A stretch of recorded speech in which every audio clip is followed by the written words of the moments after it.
नमस्कार मेरे प्यारे मित्रों, मैं अभिमन्यु कुमार स्वागत करता हूं आपका अपने इस यूट्यूब चैनल एबी क्लासेस में। एक वीडियो तो हम लोग पहले देख चुके हैं, जो नए-नए चैनल पे आए होंगे, जाकर के आप लोग भाई लोग प्लेलिस्ट में देख लीजिएगा। तो आज हम लोग देखेंगे, जैसा कि आप देख रहे हैं, अगला अध्याय देखेंगे हम लोग, एक दल के प्रभुत्व का दौर। जी हाँ दोस्तों, एक दल के प्रभुत्व का दौर एकदम वीवीआई चैप्टर ये है, इसे बहुत सारे क्वेश्चन एग्जाम में पूछा जाता है, इसीलिए प्रत्येक क्वेश्चन को आप लोग ध्यान से देखिएगा, नोट कीजिएगा और कितना आपका सही हुआ कमेंट बॉक्स में जरूर बताइएगा। तो चलिए आज का वीडियो स्टार्ट करते हैं। तो क्वेश्चन नंबर 1 है आपके सामने। देखिए पहला क्वेश्चन है कि मंत्री परिषद, ध्यान दीजिएगा दोस्तों, मंत्री परिषद सामूहिक रूप से किसके प्रति उत्तरदायी होता है? चार ऑप्शन आपके सामने है, तो बताइए इसका उत्तर क्या होगा? तो इसका उत्तर होगा ए, लोकसभा के प्रति। अब यहाँ पे एक बात आप नोट कीजिएगा कि लोकसभा संसद, देखिए यहाँ पे एक ट्रिक है, सरा लो, याद रखिएगा, लिखिए, नोट कीजिए आप लोग। सरा लो एक ट्रिक है, याद रखिएगा। स से होगा संसद दोस्तों, रा से राज्यसभा, लोक से लोकसभा। तो संसद का गठन होता है एक्ट 79, राज्यसभा का 80 और लोकसभा का 81। तो हो गया ना सरा लो। तो इस तरह से करके आप इसको नोट कर लीजिएगा। हो सकता है कि एग्जाम में पूछ दे कि संसद का गठन कौन सा अनुच्छेद के तहत होता है, तो 79, और राज्यसभा का 80 और लोकसभा का 81। चलते हैं अगले प्रश्न की ओर। अगला प्रश्न है दोस्तों, क्वेश्चन नंबर 2 है कि भारत की समस्त कार्यकारी शक्तियां निहित होती है किसमें? बताइए, इसका उत्तर होगा संसद में। अगला प्रश्न है क्वेश्चन नंबर 3, देखिए क्या है क्वेश्चन नंबर 3। क्वेश्चन नंबर 3 है कि किस राष्ट्रीय राजनीतिक दल की स्थापना 1980 में हुई थी? कौन सी पार्टी की स्थापना 1980 में हुई थी? चार ऑप्शन आपके सामने है, देखिए। इसका उत्तर होगा भारतीय जनता पार्टी, यानी कि बीजेपी, से शॉर्ट फॉर्म में बीजेपी कहते हैं, भारतीय जनता पार्टी। इसके बारे में एक चीज़ आप ध्यान रखिएगा, क्लास 12th में कभी कभी ऐसा हुआ है कि राजनीतिक दलों का चुनाव चिन्ह पूछ लिया गया है। तो याद रखिएगा कि देखिए पहला में है ऑप्शन नंबर ए में राष्ट्रीय जनता दल, यानी किसे कहते हैं? राजद, शॉर्ट फॉर्म में राजद। हो सकता है एग्जाम में आ जाए, तो नोट कर लीजिए। राजद बिहार की क्षेत्रीय पार्टी है और इसका जो चुनाव चिन्ह है लालटेन छाप, लालू जी वाला पार्टी है, लालटेन छाप, लालटेन, है ना। अगला जो पार्टी है B, Bharatiya Janata party, BJP, कमल छाप, लिख लीजिएगा। इसका चुनाव चिन्ह है कलम, सॉरी, कमल होगा दोस्तों, कमल, कलम नहीं, कमल होगा। आगे है जनता दल यूनाइटेड, यानी कि जदयू, इसे इंग्लिश में जेडीयू कहते हैं, नीतीश जी का पार्टी। चुनाव चिन्ह इसका होगा तीर छाप। और आगे है बहुजन समाज पार्टी, ये उत्तर प्रदेश में मायावती की सरकार, ये बहुजन समाजवादी पार्टी, इसका जो होता है चुनाव चिन्ह हाथी। तो ये भी आप साथ में लिख लीजिएगा, हाथी। तो चारों का हो गया, चलते हैं आगे। अगला प्रश्न है कि कांग्रेस पार्टी की स्थापना कब हुई थी? जी हाँ दोस्तों, ये तो बहुत ही महत्वपूर्ण सवाल है। पहले वाले जो चैप्टर में इसका हम लोग व्याख्या भी कर चुके हैं, तो उसमें देखिएगा पहले वाले वीडियो में इसका व्याख्या हम कर चुके हैं, 1985। चलते हैं अगले प्रश्न की ओर। क्वेश्चन नंबर 5 है। क्वेश्चन नंबर 5 है, कांग्रेस सोशलिस्ट पार्टी के संस्थापक कौन थे? देखिए, तो चार ऑप्शन देख करके इसमें भ्रमित नहीं होना है कि चार में से कौन होगा। इसके कांग्रेस सोशलिस्ट पार्टी के मेंबर बहुत सारे थे, लेकिन संस्थापक में क्लास 12th में जो आंसर आएगा बच्चे, ये आएगा, ये वाला, आचार्य नरेंद्र देव आएगा। तो याद रखिएगा, कांग्रेस सोशलिस्ट पार्टी के संस्थापक थे आचार्य नरेंद्र देव। अगला प्रश्न है कि सन 1929 में नेशनल रिवोल्यूशनरी पार्टी की स्थापना किस देश में हुई थी? डायरेक्ट याद रखिएगा, मैक्सिको। चलिए चलते हैं आगे। अगला प्रश्न है दोस्तों, ध्यान दीजिए।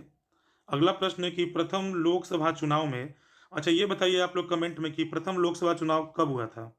आपको पहले वाले वीडियो में बताया गया था ना, पहला अध्याय में। तो आप लोग जरूर से जरूर बताइए कमेंट बॉक्स में कि पहला लोकसभा का चुनाव कब हुआ था। तो पहला लोकसभा का चुनाव 489, ये भी याद रखिएगा, सीटों पर मतदान हुए, जिसमें कांग्रेस पार्टी को कुल कितनी सीटें मिली थी?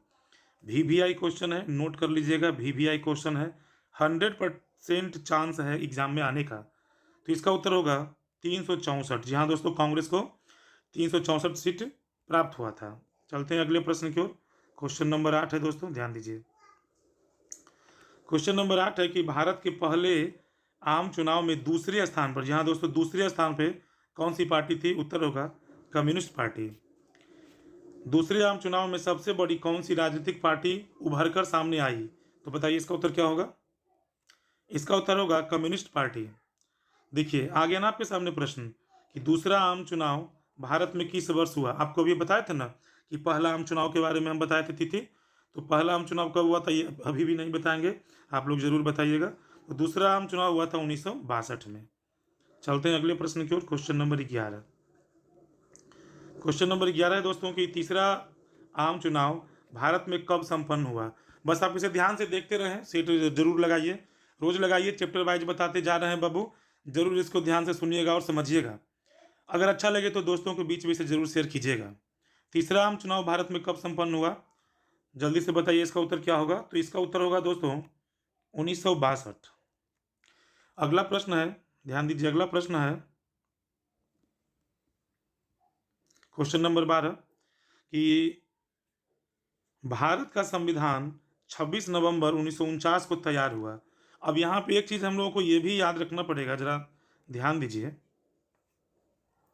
देखिए क्वेश्चन है तो इसको ध्यान देना होगा कि भारत का संविधान 26 नवंबर 1949 को तैयार हुआ। तो ये क्वेश्चन ये भी बन रहा है कि कब तैयार हुआ, तो याद रखना पड़ेगा 26 नवंबर 1949 को बनकर तैयार हुआ, जिसे कब लागू किया गया? लागू कब किया गया? तो हम लोग 26 जनवरी मनाते हैं ना, तो 26 जनवरी 1950 को हमारा संविधान लागू किया गया था। तो इस दिन हम लोग मनाते हैं गणतंत्र दिवस। क्या मनाते हैं? गणतंत्र दिवस। चलिए चलते हैं आगे।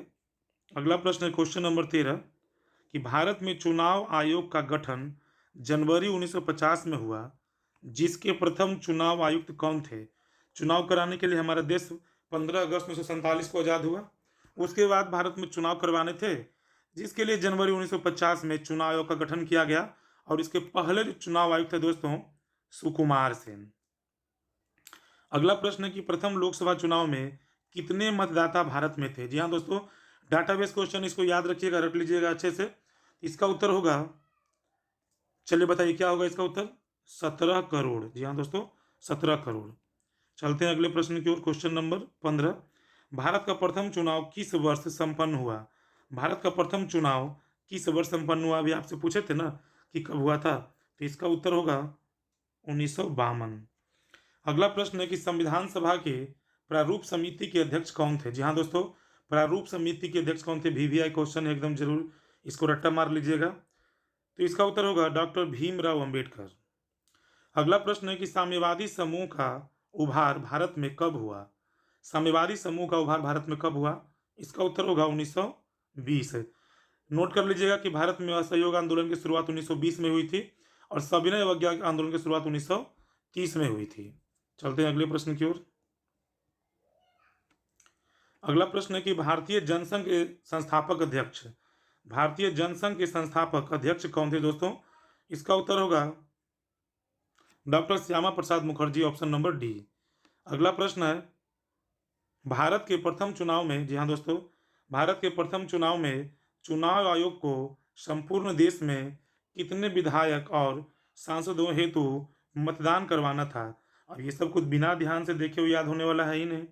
उत्तर होगा 1600 विधायक और 489 सांसद, ऑप्शन नंबर सी। अगला प्रश्न है, ध्यान दीजिएगा, ऑप्शन नंबर है, सॉरी क्वेश्चन नंबर है, भारत के प्रथम आम चुनाव के समय देश में कितने लोग साक्षर थे? कितने लोग साक्षर थे हमारे देश में जिस समय भारत का प्रथम आम चुनाव कराया जा रहा था? उत्तर होगा 15%, मात्र 15% लोग साक्षर थे। प्रथम चुनाव हेतु भारत में चुनाव आयोग ने देश के कितने अधिकारियों और पदाधिकारियों को प्रशिक्षित किया? VVI क्वेश्चन है, नोट कर लीजिएगा। उत्तर होगा ऑप्शन नंबर सी, 3 लाख से अधिक। चलते हैं अगले प्रश्न की ओर। अगला प्रश्न क्या है दोस्तों, ध्यान दीजिएगा, प्रश्न संख्या 22। देखिए प्रश्न संख्या 22 है दोस्तों, जनसंघ ने 1952 में, 52 के आम चुनाव में कितने सीटें प्राप्त की थी? वही जनसंघ जिसके जो संस्थापक अध्यक्ष श्यामा प्रसाद मुखर्जी थे। तो 1952 का जो पहला लोकसभा चुनाव हुआ उसमें जनसंघ को कितने सीटें प्राप्त हुई थी? उत्तर होगा ऑप्शन नंबर सी, 3 सीट। अगला प्रश्न है कि राष्ट्रीय आंदोलन की अगुवाई भारत में किसके द्वारा की गई? ऑप्शन देखिए आपके सामने है, जनसंघ, कांग्रेस, सोशलिस्ट पार्टी या कम्युनिस्ट पार्टी। उत्तर होगा कांग्रेस। चलते हैं अगले प्रश्न की ओर दोस्तों। क्वेश्चन नंबर 24, प्रश्न संख्या 24, किस वर्ष केंद्र में पहली बार गैर कांग्रेसी सरकार बनी? गैर कांग्रेसी सरकार, क्लास में अच्छे से ये बता दिया गया था किस वर्ष पहली बार गैर कांग्रेसी सरकार बनी थी। उत्तर होगा 1977, मोरारजी देसाई पहले प्रधानमंत्री बने थे। अगला प्रश्न है, संपूर्ण क्रांति का नारा किस नेता ने दिया। जी हाँ दोस्तों, वीवीआई क्वेश्चन है। उत्तर होगा जयप्रकाश नारायण।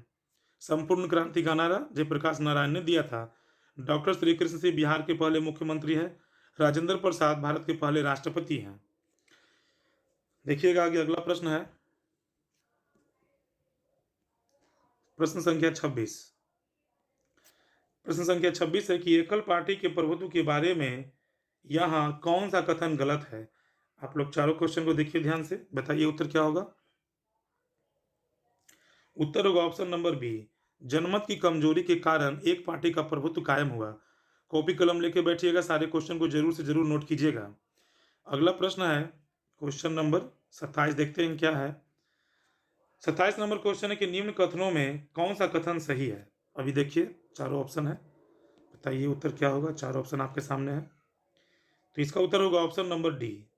रफ़ी अहमद किदवई भारतीय केंद्रीय सरकार में 1952 से 54 तक खाद्य एवं कृषि मंत्री पद पर रहे थे। ये गलत है।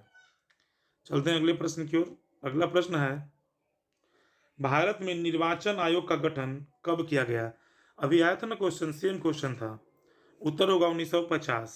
1950। अगला प्रश्न है कि भारत के प्रथम शिक्षा मंत्री। जी हाँ दोस्तों, शिक्षा मंत्री। उत्तर बताइए क्या होगा। ऑप्शन नंबर सी, अबुल कलाम आजाद। अगला प्रश्न है कि भारत में तृतीय आम चुनाव, देखिए बार बार पूछा जा रहा है, प्रथम आम चुनाव, द्वितीय आम चुनाव, तृतीय आम चुनाव, चौथे आम चुनाव तक तो अगर आप लोग याद कर लेते हैं तो ये तो पक्का गारंटी है कि ये क्वेश्चन तो लड़ेगा ही लड़ेगा। इसका उत्तर होगा दोस्तों ऑप्शन नंबर बी, 1962। चलिए देखते हैं अगला प्रश्न, भारतीय जनता पार्टी की स्थापना कब की गई। जी हाँ दोस्तों, भारतीय जनता पार्टी बीजेपी की स्थापना कब की गई। उत्तर होगा 1980।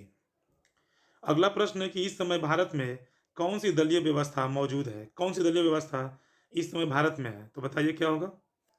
उत्तर होगा बहुदलीय व्यवस्था, ऑप्शन नंबर सी। चलते हैं अगले प्रश्न की ओर। क्वेश्चन नंबर 33 है, 1967 तक भारत में किस प्रकार की दलीय व्यवस्था थी। 1967 तक, है ना, भारत में किस प्रकार की दलीय व्यवस्था थी, तो इसका उत्तर क्या होगा बताइए। इसका उत्तर होगा दोस्तों 1967 तक तो कांग्रेस ही केंद्र में रही थी ना, तो उत्तर होगा एक दलीय व्यवस्था। आगे देखते हैं, एक दलीय व्यवस्था सॉरी नहीं होगा, इसका उत्तर होगा एकल आधिपत्य दल का व्यवस्था। इसीलिए उत्तर ये सही होगा कि एकमात्र ऐसी पार्टी कांग्रेस पार्टी थी जिसका आधिपत्य केंद्र में रहा था, इसीलिए ये होगा एकल अधिपत्यशाली दल व्यवस्था। ऐसे भारत में बहुदलीय व्यवस्था है, इसको ध्यान में रखिएगा। अगर क्वेश्चन है कि भारत में कैसी दलीय व्यवस्था है, तो उत्तर होगा बहुदलीय व्यवस्था। चलते हैं अगले प्रश्न की ओर। क्वेश्चन नंबर 34 है, देखते हैं। क्वेश्चन नंबर 34 है कि नेहरू के निधन के बाद उनका राजनीतिक उत्तराधिकारी कौन बना। उत्तर होगा लाल बहादुर शास्त्री। अब मात्र 4 क्वेश्चन है दोस्तों, ध्यान से देखिएगा, वीवीआई क्वेश्चन आने वाला है। ध्यान दीजिए कि कांग्रेस के युवा तुर्कों में किसे जाना जाता है। कांग्रेस के युवा तुर्कों में किसे जाना जाता है। उत्तर होगा चंद्रशेखर। अगला प्रश्न है कि भीमराव अंबेडकर कौन थे। भीमराव अंबेडकर कौन थे, 4 ऑप्शन आपके सामने है, बताइए उत्तर क्या होगा। तो भीमराव अंबेडकर कौन थे, उत्तर होगा दोस्तों जाति विरोधी आंदोलन के नेता। चलते हैं अगले प्रश्न की ओर। मात्र 2 प्रश्न है, आप इसे ध्यान से देखें। सन 1959 में केंद्र सरकार ने केरल में किस पार्टी को बर्खास्त कर दिया था। 4 ऑप्शन आपके सामने है, बताइए उत्तर क्या होगा। तो इसका उत्तर होगा 37 का उत्तर होगा option number C, communist party. और आज का अंतिम सवाल, इस अध्याय का अंतिम सवाल है, सन 1959 में जब कम्युनिस्ट सरकार को केरल में बर्खास्त किया गया तो केरल के किस नेता के नेतृत्व में कड़ा विरोध किया गया था। वीवीआई क्वेश्चन है, इसको नोट कर लीजिएगा, कठिन क्वेश्चन भी थोड़ा है। तो उत्तर होगा डॉक्टर MS नंबूदरीपाद। तो इस तरह से करके हम लोग आज अध्याय 2 पूरा कर लिए हैं। आपको यह सेशन कैसा लग रहा है जरूर कमेंट बॉक्स में बताइएगा।